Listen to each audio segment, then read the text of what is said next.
So let me ask you some questions. As you begin to look out on the future, look out on this year, let's take personal inventory. What has brought you here? As you begin to look at the things that took place this past year, did you get out of it what you wanted? Did you achieve the goals that you set out to achieve? What part of your life or what things did you do that you don't want to be a part of your life? Are there any people, as you begin to look at your life and look at where you want to go and what you want to do, are there any people that might be some dead weight that you need to think about unloading? Because what you have found through that relationship, that it's more toxic than it is nourishing, it's more debilitating than it is empowering, and so now you've got to make a decision. See, many of us won't be able to move forward because we're not taking true inventory of our lives. As you begin to look at your emotional, your spiritual, and intellectual development, how many books did you read? How many seminars did you attend? How many classes that you take to begin to develop yourself professionally, to improve your craft or your skill? How many new things that you learn? Just take some personal inventory, just thinking. Beginning to know yourself. What are the things about your past that has influenced you right now? What's your philosophy of life? What are your beliefs, things that you feel very strongly about? What are some of the things that you have picked up along the way that you've been doing them for so long you think that they're you, that you need to begin to re-examine them and perhaps get them out of your life? See, a lot of things we're doing, we do unconsciously because we picked it up somewhere in life. A friend of mine out of Chicago named Rhea Steele, I was at her house to have dinner, and Rhea, who was born in Chicago, has a tremendous southern drawl. After I met her mother, I said, where did Rhea get her southern drawl from? She said, my sisters came up from Kentucky, and they used to be her babysitter. And she picked it up while in their presence. And Rhea still has that drawl. What is it that you've picked up somewhere in life that might be a liability to you? What fear, what beliefs that you're holding on to tenaciously that's no longer allowing your life to work? It's not enabling you to produce the results that you want to produce in your life, and you're still clinging to them. See, as we go into a new world, there's some old behaviors that just won't fit. What are the events? What are the circumstances? What are the people that have shaped you? Just thinking. What are the things that you need to let go? Some things that have cost you pain, that's stifling your growth and development. What are those things? As you begin to look at your profession or your career, what is it that you need to do to begin to upgrade your skills or your knowledge, to continue for you to be competitive in the marketplace? As you begin to look at yourself and ask some of these questions, what is something that you're good at? Are you living your passion? Are you living your dream? What do you regard as your greatest personal achievement? What is the one thing that other people can do to make you most happy? Let's think about these things. What would you do if you had 1 year to live and guaranteed success in anything you decided to do? What would that be? What would you do with your life if you had it to live over? Getting to know yourself. What is one value, one deep commitment from which you would never bulge? What is one cause that you would like to become involved in to make a difference on the planet? I work in the Cook County Jail in Chicago. It gives my life a great deal of joy and fulfillment. Have you found something like that in your life that you could enjoy doing, working with people? I have a friend that's working with physically handicapped people. She said it's been the most rewarding experience she's ever had. She used to be a constantly depressed individual, always feeling sorry for herself. It has changed her life. She's a grateful person. She's found something that she's lost herself in. What is your biggest setback, failure, or defeat of the past year? What is it about you, if somebody really knew, they wouldn't get into a relationship with you?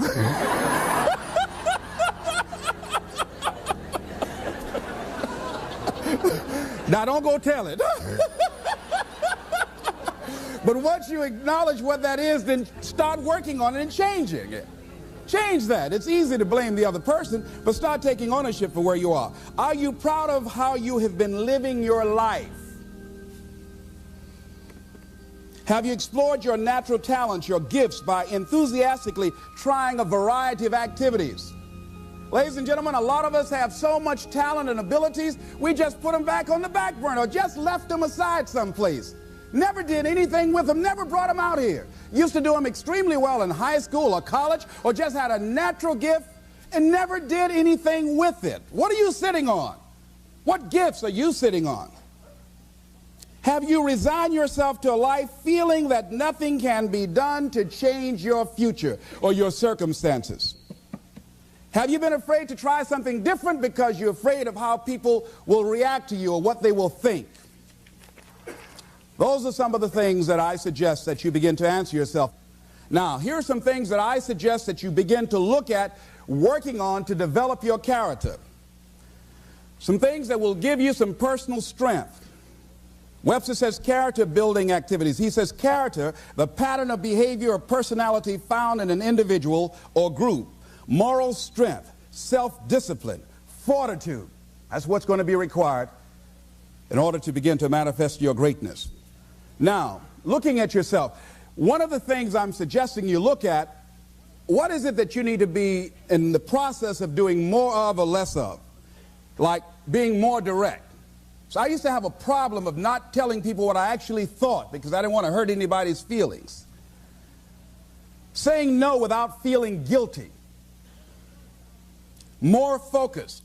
So I used to be the jack of all trades and master of none. Used to do a lot of things. One year I decided to do one thing well. I looked at all of my talents and I decided the strongest one, my ability as a speaker, that's the one I'm going to focus on. But I'm capable of doing a lot of other things. But only when I decided to focus that I begin to reap the rewards of my talent. And then after you do that, you can begin to expand and use the other talents that you have. Deciding to keep your word. If you just decide, I'm going to keep my word. If I say something, I'm going to do it regardless. Being more considerate. More trusting. More disciplined. Being less fearful. Being more adventurous. Find something that you can look at your life that you say, hey, I know I've got a problem in this area, being late. I need to take care of that. Procrastinating. I need to deal with that.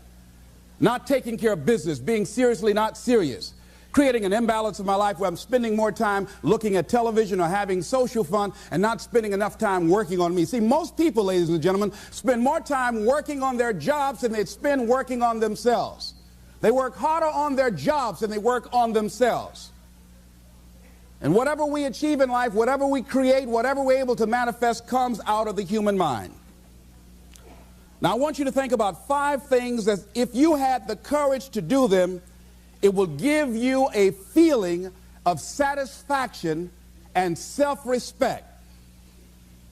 Think of 5 things that if you had the courage to do those things, you would feel a tremendous feeling of satisfaction within and self-respect. Take the time to write those things down, whatever they might be to you. It might be in your personal life. It might be in your friendships, your family relationships. It might be in your business. I was negotiating with a friend of mine that I admire a great deal. And this person went back on their agreement. And I did not challenge them on it. Number 1, because of my admiration for her. Number 2, because I really wanted the business, and I think she sensed that. So I didn't want to seem too picky, and I was nervous about it. And I was cowardly, because I should have said, listen, that's not what we agreed to. I should have called her on that. But I didn't want to look bad or to appear to be negative or risk losing the business. Look at 5 things that if you had the courage to do those things, that you would do those things. A lot of people say, well, I've been like this all my life. I just can't change. This is the way I am. Dr. Harold Griswold, a psychologist and author of Direct Decision Therapy, said something. He says, when someone says, I can't change, some part of them wants to change, but the payoffs for his present behavior are greater than the payoffs for a changed behavior, or his fear of change is too great. Ladies and gentlemen, it takes courage to live your dreams. It takes courage to manifest your greatness. It takes courage to decide to live, to decide to bring out all of your talents and abilities, to decide to stretch out, to decide to take a chance. It takes courage to be happy, just to be you. I saw a friend who I hadn't seen for a long time. Her whole personality has changed. She was an extroverted, assertive person, but because her husband has a fragile ego, when she's around him, she cows down to him. She plays to him. She's very silent. She doesn't express herself, her feelings. And there are many things she wants to do, but before she even makes a decision of what she wants to do, she checks. How will he handle this? How will he see this? Will this be disruptive in our relationship? A lot of us readjust our behavior and we end up not being who we really are in deference to relationships, men and women. Looking at the word courage, Webster says the attitude of facing and dealing with anything recognized as dangerous, difficult, or painful instead of withdrawing from it. As you begin to look at where you want to go and take personal inventory, it's going to be very uncomfortable. That's why most people don't do it. It's very painful to admit your shortcomings, to admit your weaknesses. It's very painful to do that. It's much easier to withdraw from that and just ignore it. He goes on to say the courage of one's convictions, the courage to do what one thinks is right. As you begin to look at yourself and look at where you want to go with your life, it's very important for you to ask yourself a question as you look at various areas of your life. Is what you are doing right now, is it giving you what you want? If it's not giving you what you want, it's going to take courage to decide to do something differently. It takes courage to enjoy yourself. What are some of the self-defeating behaviors that we become involved in that prevent most people from enjoying themselves? Some people develop the "what's the use" attitude. Why bother? Some people have the "I really don't care." And they convince themselves that they don't care and they don't feel anything. And after a while, they really don't feel anything. Their lives are empty. Some people say, well, it's really not worth the hassle. Just too hard. It doesn't bother me anymore. The fact that I'm not living out my dream. The fact that I'm capable of doing more and I'm not doing it. The fact that I'm content but I'm not fulfilled. The fact that I'm not living my dream. Tom Rusk and Randy Reed, in a book called I Want to Change But I Don't Know How, said people go through life many times playing it safe. He says that's the secret hope, that they say to themselves, if I never let myself feel too good, maybe I'll never get hurt too badly. A lot of people don't ever do the things they're capable of doing because they allow themselves to go along with the crowd, following the crowd. Many people have things they want to do, and they find themselves in relationships with people who are addicted to mediocrity, and they allow their behavior to influence their behavior. Following the crowd. Many people don't do it because of the fact that they allow their lack of self-confidence to immobilize them. I remember when I wanted to go into business for years, that was an agonizing thought in my mind. I wouldn't try it, because I didn't believe that I could make it. Of the 5 things that you would like to do if you had the courage to do, I want you to pick one thing. Pick one. And here's how to set it up for yourself that will help free you and get you unstuck. What is the worst thing that can happen if you do it? What's the worst thing that can happen? Let's say going into business for yourself, or changing careers, or getting a divorce. Taking some kind of chance of something that you've always thought about doing, but You just haven't done it for whatever reason. What's the worst thing that can happen? Do the worst case scenario. Now, when you do the worst case scenario, you write those things down, the worst things that you fear would happen. When you name your fears, that puts you in control. What are you afraid of? Name it, write it out so you can look at it. Confront that fear. What is it? I'm afraid that things might work out. What else, Les? Well, I've never been in business, okay? What else, Les? Well, I don't have all the help I need, okay? Good. What else, Les? Well, I don't have enough money, all right? Good. What else, Les? Well, I don't have a college degree. What else? I'm not as good as those other guys that I've seen up there speaking, okay? What else? Well, that's all I can think of right now, okay? Good. Now, that takes you to the next step. What are the benefits? What are the benefits of your acting courageously, taking life on? Well, part of what happened was that I felt better within myself, and I had a strong sense of self-respect. Going into business for myself, I made a lot of mistakes. Sometimes I was down on myself. I felt stupid. I felt dumb because people who were in business said, why would you do something like that? Well, I didn't know. Boy, were you really dumb. And I used to chime in with them. Yes, I guess I was. I didn't know any better. But the other thing is, I had to say to myself, but I did it. I did, even if I made a flop of it, I did it. I took the chance. I took the leap. What are the benefits of your acting courageously? Whatever it is that you've identified.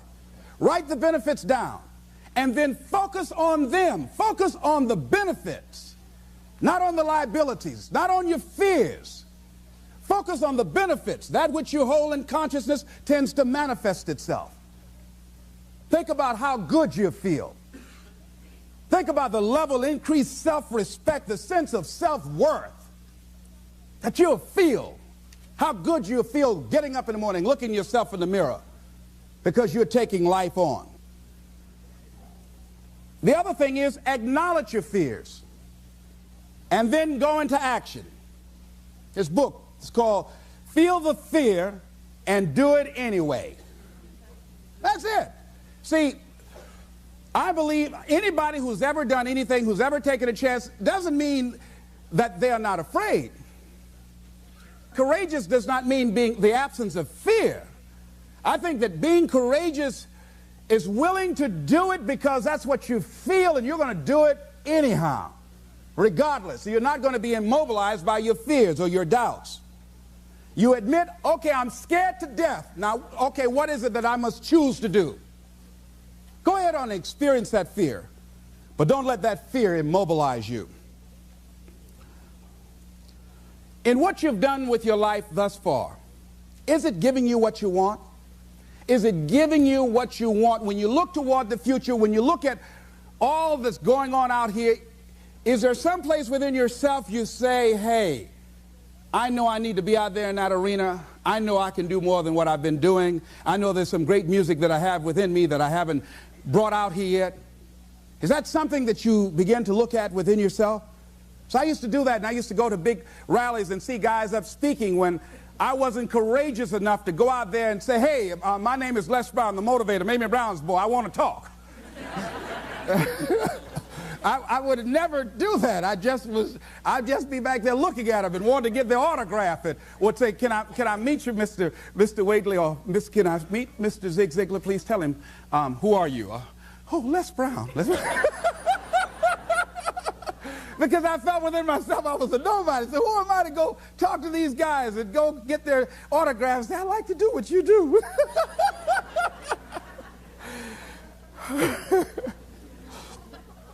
See, I say if you look at your life, and if you're not getting what you want, you owe it to yourself to do something differently. If you're on a job, 85% they say of Americans go to jobs that they're unhappy. If you're doing something 8 hours a day that you don't like, it's not giving you what you want, it's not giving you a strong feeling of satisfaction and fulfillment, you're miserable, you hate to go there, you're depressed just thinking about it, you sing the Thank God It's Friday song every week, it's giving you headaches, just thinking about it on Sunday afternoon after the football game goes off. If that's what it is, you owe it to yourself to start strategically working to change directions. See, but you know what most people will do? Most people will resist change. Most people will fight change as if change would be worse than what they're experiencing. See, they know this. They're familiar with this. Most people will not challenge the unknown. They won't just step out there. See, there's certain things that's got to be in place. They got to see it all together. And life isn't like that. That's not how you grow. So as you look at your life, you're saying, I'm not getting what I want. As you begin to look toward the future, begin to know that whatever it takes for you to create that, you've got that in you. You've got that. You've got genius in you. You've got goodness in you. You've got creativeness in you. If you decide to take the initiative to change the current quality of your life, I say to you that you will find that the universe is on your side, that life is on your side. Now, will it be turbulent? Yes. Will it be easy? No, no. Will you have some opposition? Yes. Will I make a lot of mistakes? Yes. Will I get hurt? Yes. Yes. See, a lot of people won't try anything different in life because they don't want to get hurt. Let me tell you something. It's too much pain to duck. Pain is everywhere. You can hide under here. It will come where you are. Really, if I go back here, pain will come. Hey, Les, come on out. It will come. It's everywhere. Viktor Frankl calls it unavoidable suffering. You can't duck it. But most people spend their life not wanting to deal with the pain of rejection, the pain of defeat, the pain of being disappointed, the pain of losing, the pain of failure, the pain of being criticized, the pain of not being liked, the pain. That's called life. Life is full of pain. It's everywhere. But guess what? There's no gain without pain. Now, if you're going to hurt anyhow, get some yardage out of it.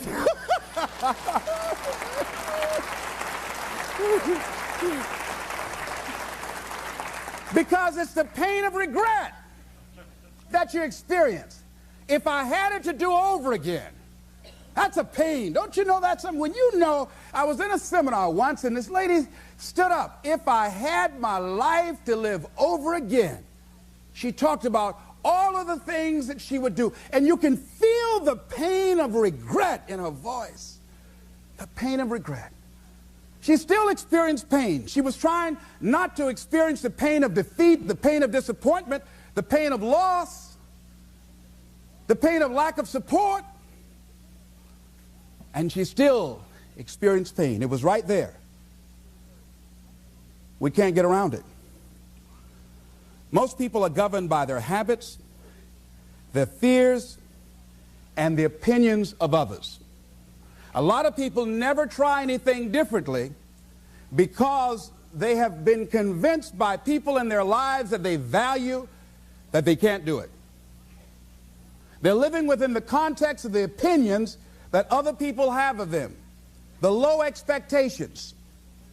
Many people doubt themselves because when they thought about doing something at some critical point in their lives, somebody they respected and honored, somebody they believed in, somebody that they loved, someone they trusted said, you can't do that. And they accepted that. That's why I didn't go off to college. I had an instructor that I believed who said, you're not college material, Mr. Brown. You're not as smart as your brother Wesley or your sister Margaret Ann. You're not college material. Why don't you try and get you a job at the post office? Try and do something with your hand, or go down to the Miami City Sanitation Department and see can you get a job there. Or why don't you try and go into the Army? I took that test, Mr. Tellers, already. And what happened? I failed. I told you. Anybody fail the Army test, you're really in trouble. So I went down to the sanitation department to try and get a job. because that's what I believe was possible for me. As you look at your life, ask yourself the question, what would your life be like? What would your life look like if you decided not to care what people thought of you? What would your life be like if you decided to give up some of your fears? What would your life be like if you decided to become courageous? What would your life be like? If you decided to act on your dream, if you did what you felt in your heart. You know what courageous means? Tom Rusk and Randy Reed said. They said that courage comes from a French word which means of the heart. How does it feel to you? He says that courage, you know, it takes courage to live. Says most people go through life not allowing themselves to step out because they don't want to let go. They don't want to be blown around. They don't want to be moved. The courage to face life's whirling wind of contradictions. The courage to love yourself. The courage to love. For years, I was afraid to love. The courage to take a chance.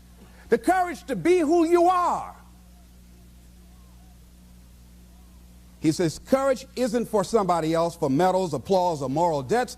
Courage is what at that moment feels most right for you. Not just situational ethics, but what feels right in your heart, the word of the heart, what feels right in your heart. One great philosopher says, cowards die many times before their deaths. The valiant never taste of death but once. What does that mean? That valiant people aren't afraid? No, no, no. It means that they experience that fear and they move forward.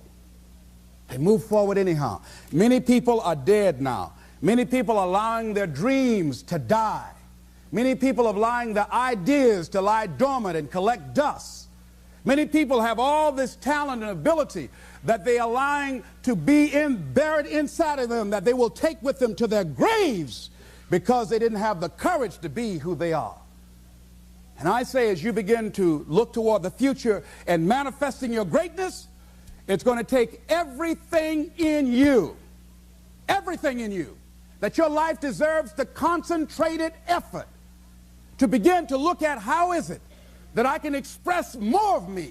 How is it that I can bring my ideas out here now? How is it? And start living with a sense of urgency, because you're here today, you're gone today. Life is unpredictable. It's uncertain. There are no guarantees. No guarantees out here at all. So holding back, what are you waiting on? Ask yourself, what's the benefit of your waiting? What's the benefit of your not living your dream? What's the benefit of not listening to yourself? Oh, please, listen to yourself. You know the feelings. If you start listening to the feelings in your heart, and I'm doing it now more every day, I find that my feelings, I can trust them.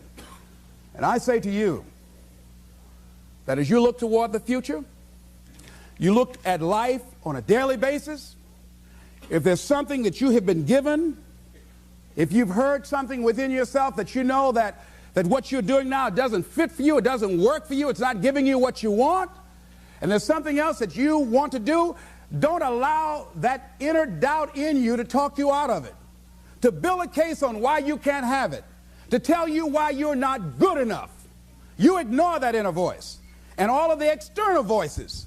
Don't judge the possibilities for what you can do based upon the circumstances, because the circumstances won't determine who you are. Don't determine what you're able to do based upon your resources. Don't determine what's possible for you based upon where your life is right now. Where your life is right now is not you. That's just what it is right now. But the possibilities for you are unlimited. If you're in a rebuilding process, it's unlimited. If you're coming back from adversity and devastation, it's unlimited of what you can do. That's the capacity of human beings. It doesn't matter how many mistakes you've made. It doesn't matter how many flops you've had. It doesn't matter how much money you've lost. In fact, I see it only as an investment of what you learn from life, not losses, but investments of what's possible for you. And I say to you that once you start listening to yourself, and as you begin to act on your dream, as you start just trying to find your way, doing what you can with what you have, you will start seeing things opening up for you. You'll start attracting people. You say, where'd they come from? Things will start coming together, clicking for you. You say, whoa. You start brainstorming. Ideas will come out of nowhere as you focus on it.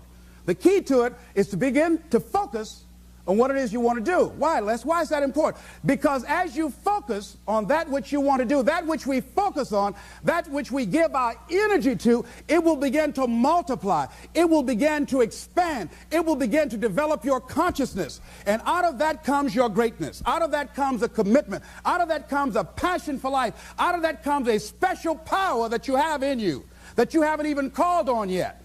See, the powers that we have will never reveal themselves if we don't challenge them, if we don't put ourselves in a position where we have to use them.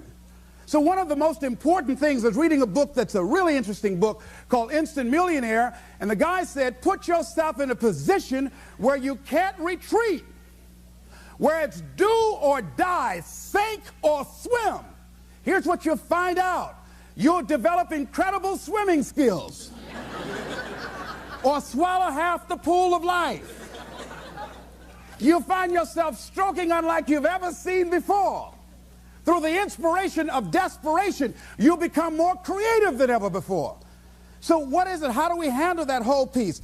Throw your whole self into it. See, most people go at it tentatively. They don't give all their stuff. They don't concentrate. They don't put everything they've got in them. One guy wrote a book called All You Can Do Is All You Can Do. And all you can do is enough. But he said, make sure you do all you can do. And if we're honest this evening, we know that we haven't done all we can do. So as we look at the future, we can decide that from this day forward, as I look at my personal relationships, if I look at my professional relationships, if I look at my family relationships, as I look at all the dimensions of my life, looking at myself mentally, emotionally, and spiritually, I'm going to do all I can do to develop me, to bring my talent out here, to make a contribution to life. I don't know what you want to do. Here's what I know about you, that you've got greatness within you. As you look toward the future and developing your greatness, begin to know that your life is worth the effort. Is it?